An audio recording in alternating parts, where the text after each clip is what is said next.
Greetings, everyone, and welcome to Anime Night in the Dojo. Today's featured show, Fire Force, Season 3, Part 2. Yep, Fire Force, Season 3, Episode 20.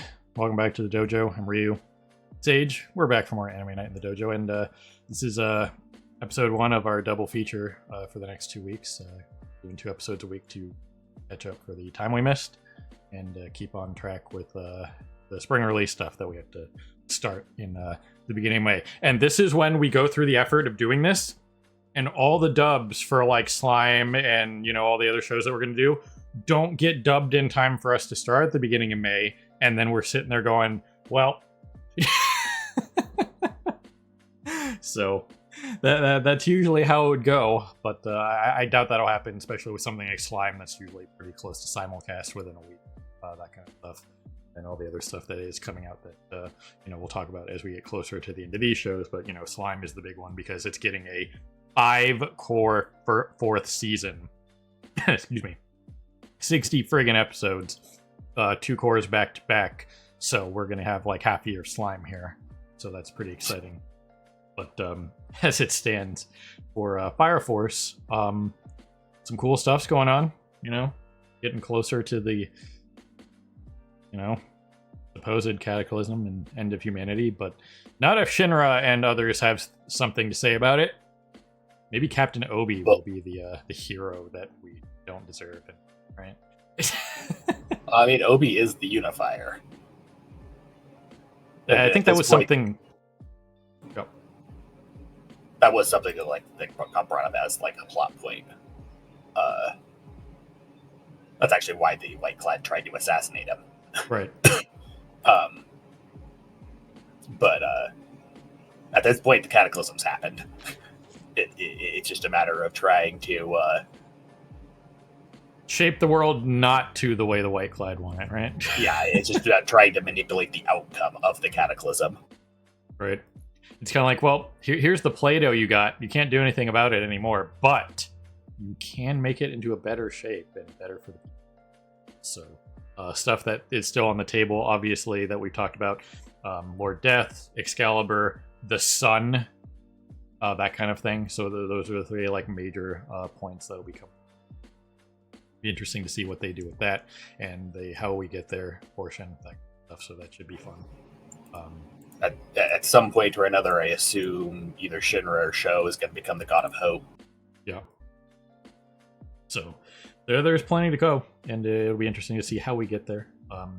And once again, as we get closer to the end of this, I will, before we do the last episode 25, I'll read up to, like I did for last week with the whole catching up on the manga. And again, they didn't skip anything really. Like I said, just that Squad 1 stuff that wasn't really important. Just kind of like a little aside, kind of like neat little information, but nothing super important. So if they did 40 and 6, I don't see why they can't do 50 and 7. You know what I mean? Especially if there's a bunch of fight sequences that are what we talked about last time. You know what I mean? So yeah, they're going to take up far more manga pages, like the Benimaru fight took up like 10 pages, that kind of thing. And that's the better part of most chapters. You know what I mean? The average chapter length in manga and short form is like I've seen anywhere from as short as 8 pages to anywhere as long as 50, and the median being like somewhere 18 to 20, something like that. You know what I mean? So if an entire fight sequence in one chapter is 10 pages, then it's pretty easy to get through that in the anime for that kind of thing. So it's all about pacing and putting everything where it needs to be, and you're basically just putting a puzzle together in all reality. Talked about that before, and why there's deviation boggles my mind, like with the Overlord stuff. So that's not going to go back into that, but I mean, we're going to get Tanya here in a couple of months. Yeah, we're going to have to talk about that too, so that's going to be fun. But skipping straight to the Fall of the Empire arc. Yeah, we're just going to ignore this, whatever. But either way, we're going to push some buttons and get going here. So people on Patreon will see on the other side of the edit for the time reaction, and people on YouTube beyond will see on the other side for the discussion and review. for either and or the other. But whatever you're watching, the links are where they need to be. Check them out, push buttons, and watch whatever you feel like. So there goes on. Well, alrighty then, there you guys have it. The controversial episode is in the books. Well, one thing I didn't mention at the end of the reaction there was, and I'll talk about it a little bit later, but I'll save it for when we get there. But yes, this was the sexuality and sensuality episode, and I'm really glad I don't really have to go deep into it because the characters themselves, this little kid right here that Obi was talking to give hope to and stuff like that initially, that gave himself a name, or he didn't really give himself a name, but he gave his name, therefore made himself important to the story, and that was kind of an interesting way for them to go about that. You know what I mean? Once again, the characters are becoming self-aware, and the whole thing is that the story itself is basically self-actualizing at this point.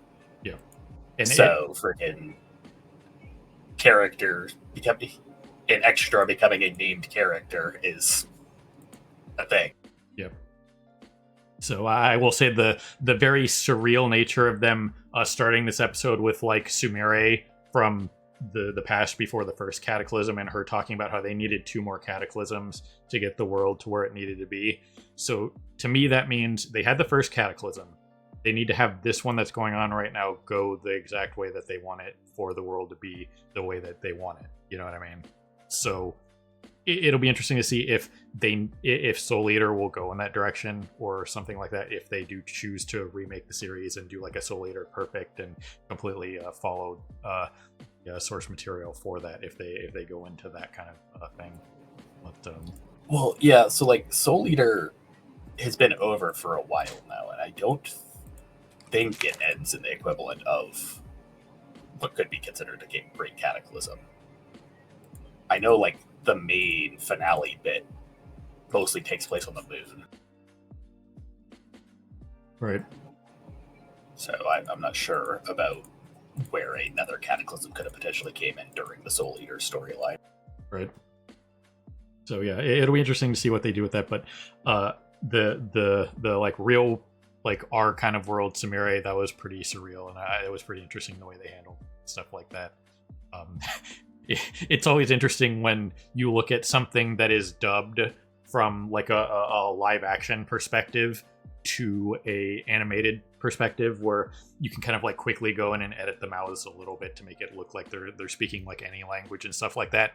You can't do that in live action, like especially translating Japanese to English, because there is either a lot more mouth motion for certain words or a lot less mouth motion for certain words from Japanese to English. So there's no like middle ground. And it was just like, man, it's been a while since I've seen that kind of dub where, you know, the actress portraying like real life Sumire was talking and she was saying stuff and it was like completely out of sync, but there's nothing you can do about it. You know what I mean? Outside of getting her to like do a second take in every language, you know what I mean? To kind of like sync up the mouth movements more. So that was definitely kind of interesting from that perspective. I'm sure Japanese looked completely fine. You wouldn't have noticed it, you know what I mean? But that was just one of those interesting things that you have to look at it and go, you don't really think about that too much when you're looking at like dubs for anime and stuff like that, because most of the time it'll sync up because there's not a lot of like lip shit and stuff like that. Yeah, they usually just go in and edit the lip flaps. Yeah. So, and that's pretty easy. But at the end of the day, that was just that was good.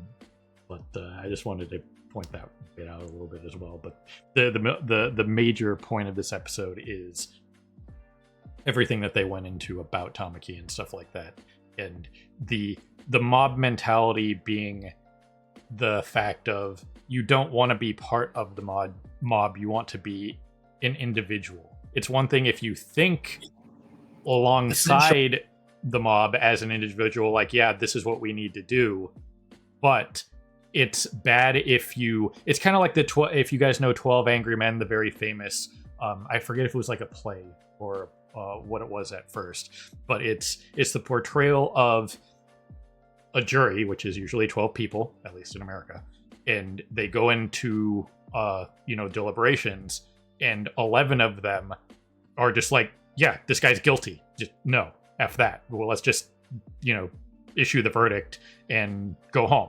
But the one guy that looks at it and goes, I the TLDR is he looking at the evidence. It's like, no, this doesn't add up.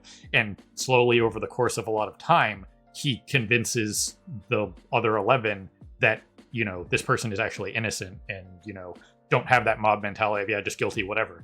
Just think for yourself, look at something, and have the confidence to oppose the mob and think for yourself and potentially change minds and hearts and stuff like that. You know what I mean? So that's what they were doing with this, and the characters outright said everything that I could at any way, shape, or form say about this kind of thing with sexuality and stuff like that. Tamaki nailed it when it comes to that kind of thing, when she was, going against this kid's mom here, that kind of thing. And everything that was said about it in the episode, 100% factually accurate. That's how it is, and a lot of people just really need to get over it. You know what I mean?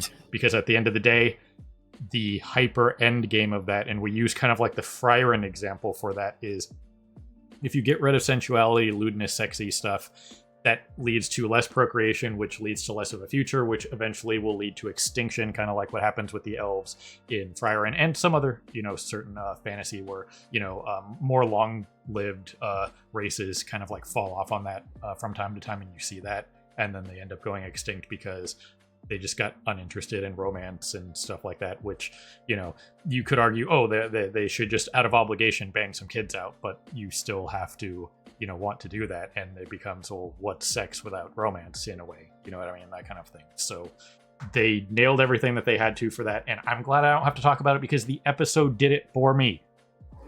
I hate this discussion because you're never gonna we are, if we ever get away from sexy stuff, that's gonna lead to extinction. It's kind of like the whole, bees thing. We need to protect bees. The pollinators, it's really bad. We'll be next. You know what I mean? Protect your local bees. Get some flowers for them. That kind of thing. Even if you don't want them like super near your house, if you have like a big yard, put some flowers on the outside edge for them. Something like that. Create a safe environment for them, because we need bees. As long as you don't like bother them, they're not going to bother you. They're just going to go about their business. And we need bees. Yeah, there's obviously, taking things too far and stuff like that. Like, oh yeah, there's absolutely taking things too far. Yeah. But, like porn addiction is definitely a thing, yeah, and so on. But like, some fan service is no big deal. Right. And at the end of the day, it just comes down to personal discipline. That's all it really is. You need to be able to differentiate between fantasy and reality, and you got to just know at a certain point to just kind of let it go and not get too obsessed with it. You know what I mean? Because that just becomes an addiction in general.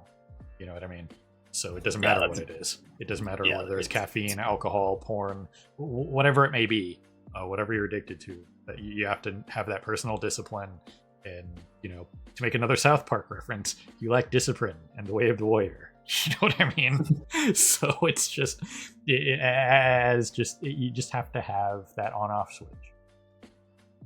I think with a lot of stuff that's like taught in schools these days, especially in America, one of the few things that I see California doing correct, which California is doing a lot of stupid bullshit. Anybody who lives out here knows it. It's just, not saying that there aren't other states with other problems, but California does a lot of stupid bullshit.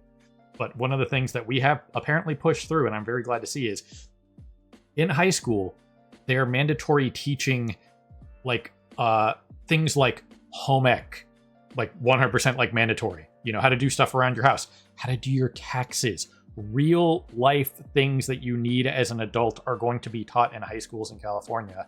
And I'm very happy about that, because there were a lot of people, like mandatory shop class. Like maybe you're not going to teach somebody how to like supremely like weld like massively, but just knowing how to do like baseline repairs in your home. You know what I mean? Like putting a shower fixture on, or like replacing the little piping under the sink, like what would not require specialized stuff, but it's just like not having to, it's like if being able to like solve a smaller problem.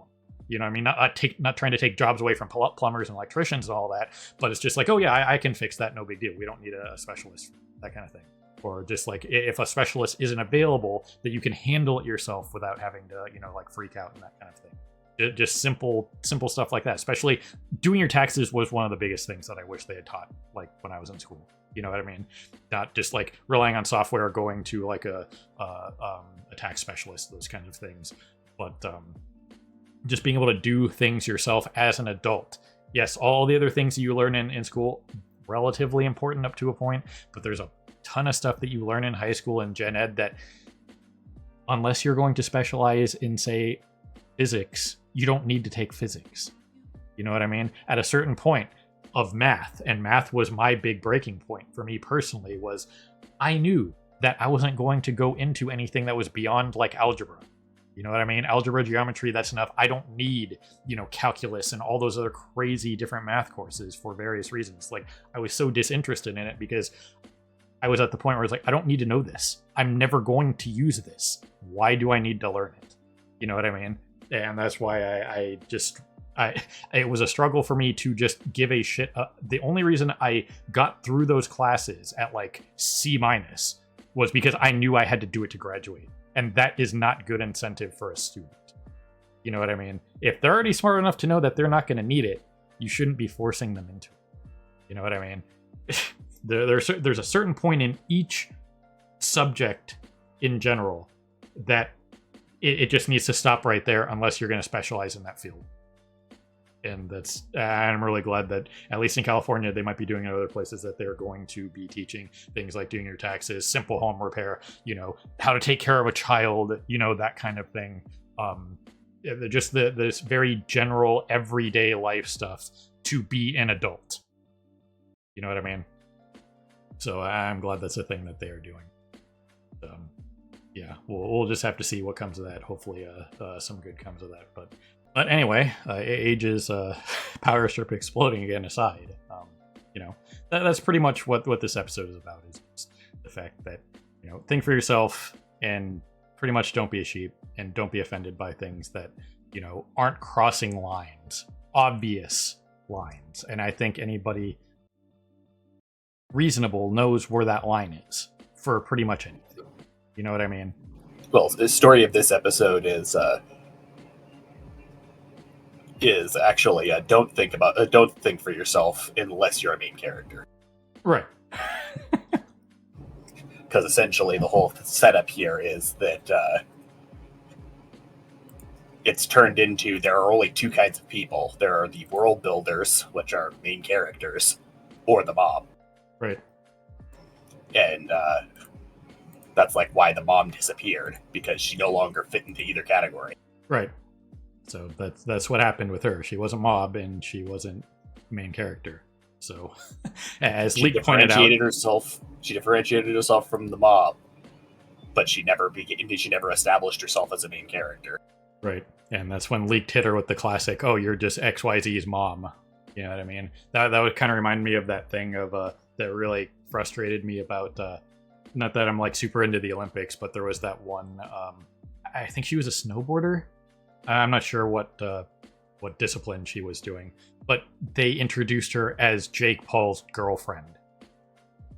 That's insane. She's an Olympic class athlete and has her own name. Okay, arguably she's a bigger deal than her idiot boyfriend. You know what I mean? I'm sorry, but if you're associated with the Pauls at all, that's a gigantic negative for obvious reasons.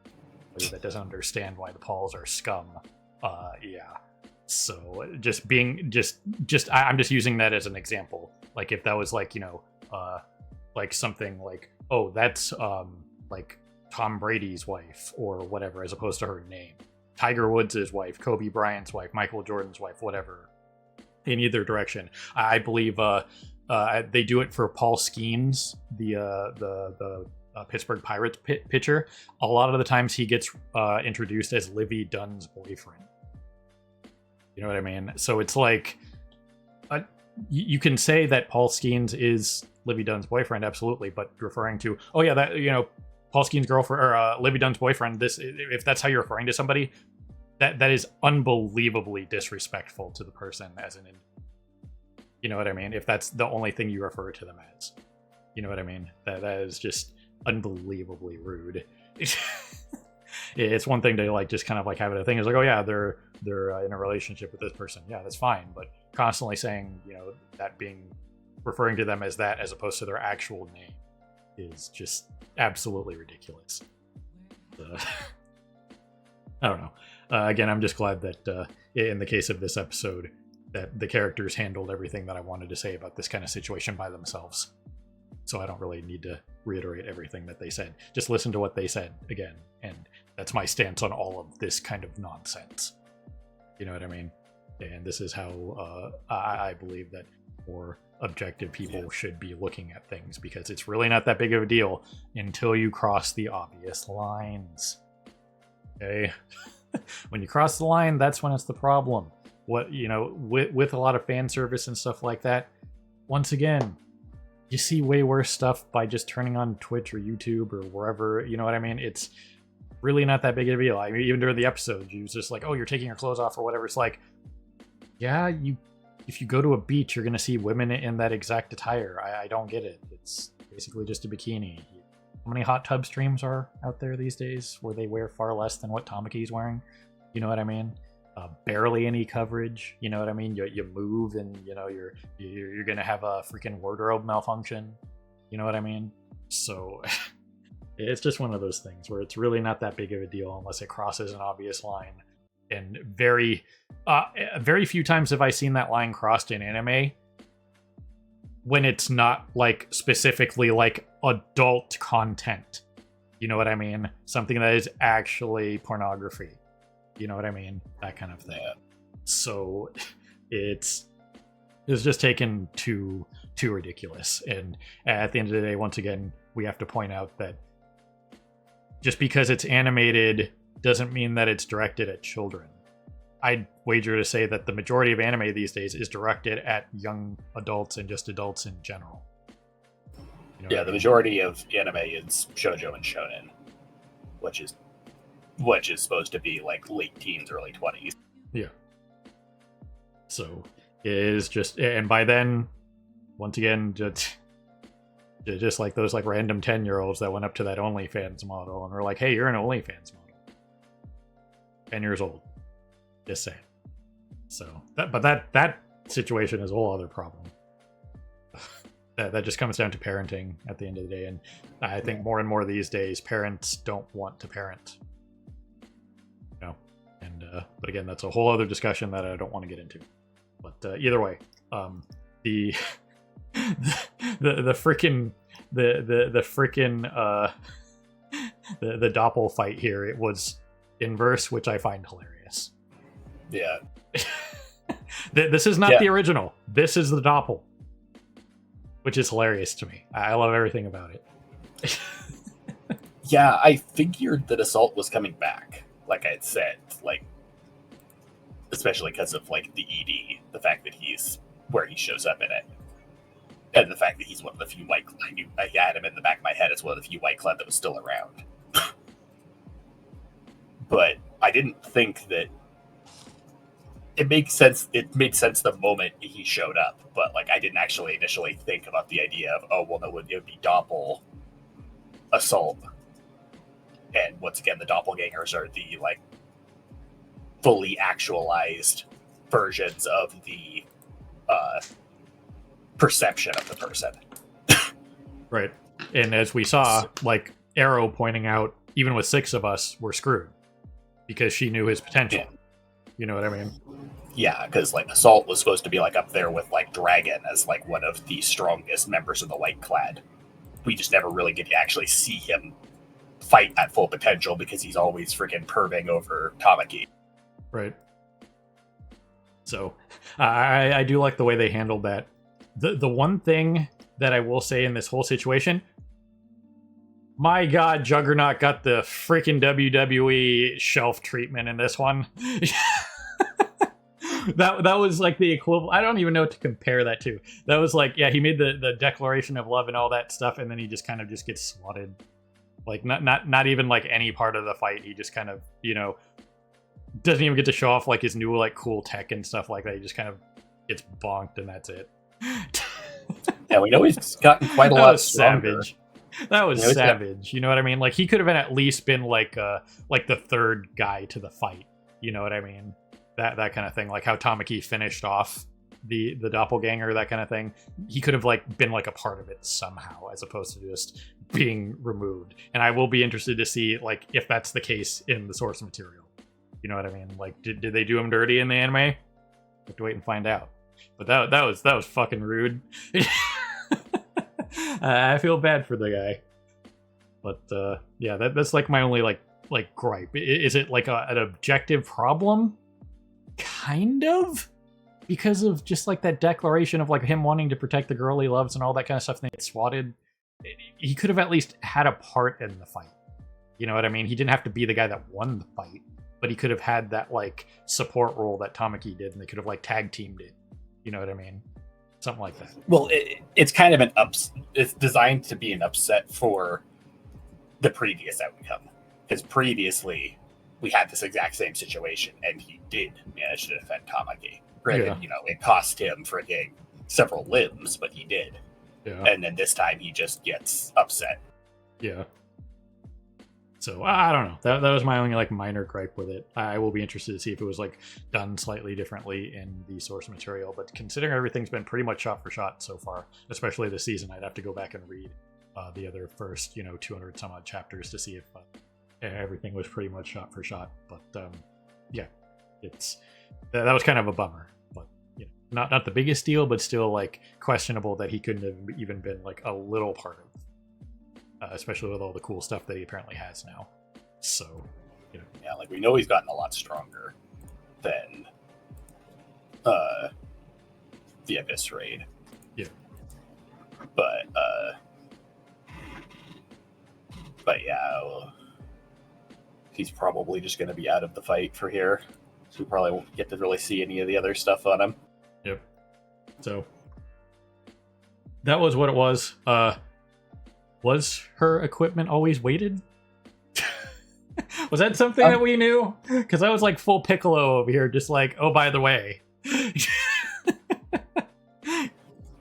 It was never an established thing that it was weighted, but we do know that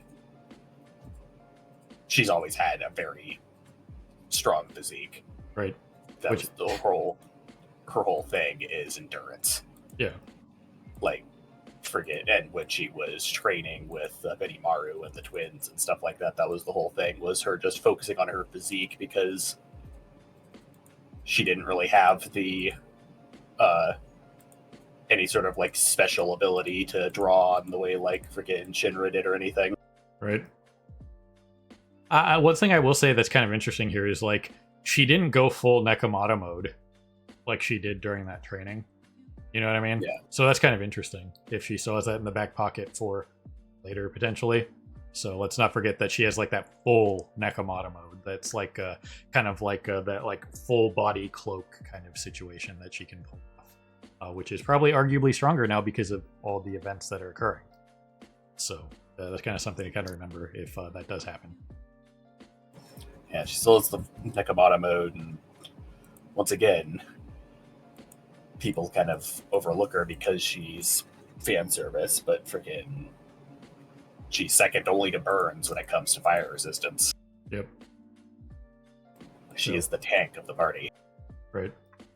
So and at this point, the whole lewd stuff is still part of her character, obviously, but she's kind of broken past that barrier as well with her resolve in this episode. She'll probably be fighting like this the rest of the time. So deal with it. Well, yeah, JPEG. Yeah, that was a big part of this whole thing that Leaf was talking about, is that she actually is one of the world builders, one of the like main like freaking pillars of hope, basically. Yeah. Like we have the 8 pillars that represent despair, and she's one of the pillars of hope, essentially. Yep. So I like how they handled all this, how all this was all handled and stuff like that. And that is the face of somebody staring at a sheep. Never forget it. So someone realizing that you've been with a sheep this whole time and you're no longer a sheep. Right. Such a great face. Gotta appreciate it. But I'm really glad that I don't have to freaking go super into that stuff again, because I hate having that discussion. And I know we're gonna have to have that discussion again, because, unless it just stops, but I don't think people are gonna stop anytime soon. We're slowly stopping some stupid nonsense out there. stuff that I'm not going to get into, but it's slowly happening, you know. So I have hope. I'm not going to give up on it. I'll be cautiously optimistic that over time people will get over themselves and, you know, F off and just be cool with pretty much things that are totally fine. You know what I mean? In general. So yeah, I'm glad I don't have to have that discussion again. That could last like another 20 minutes. I don't want to do it. Yeah, the whole thing with the kid is interesting because we basically get to see over the course of the episode him actually transitioning into a main character, because like at the start he is just part of the mob. Then Obi gives him his name and he's still part of the mob.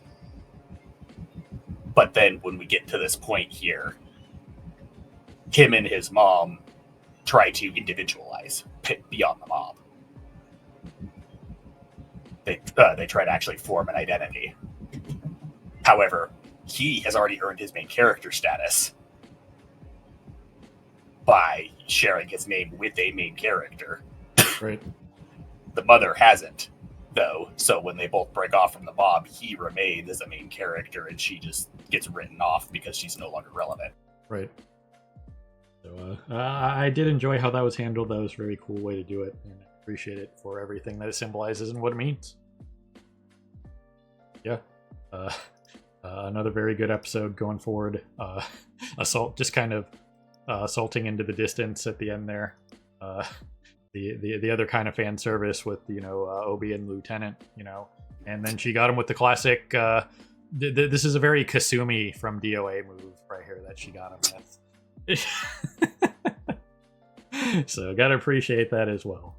Even if Kasumi wasn't my main fighter in that, still, it was one of those things. And then, you know, everybody turned into a literal flash mob.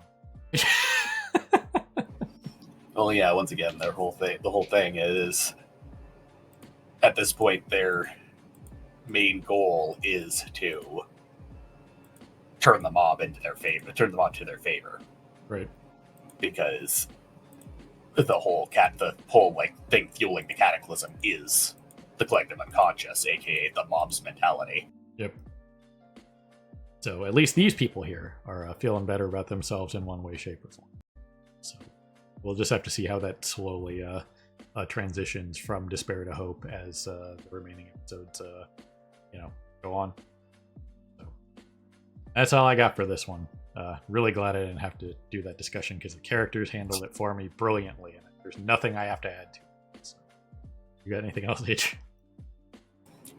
I mean, next episode is the big fight, or at least the start of it. But we also got set up for Benimaru versus Benimaru and Bully versus Bully. Yep. And probably at some point Joker and Joker. Yeah. Yeah, we know the Joker doppelganger's out there. We know Burns' doppelganger's out there. The other silhouette we got, we couldn't 100% identify, but my best bet is Rekka. Which we know OG Rekka is dead, but his doppelganger can still be around. Right.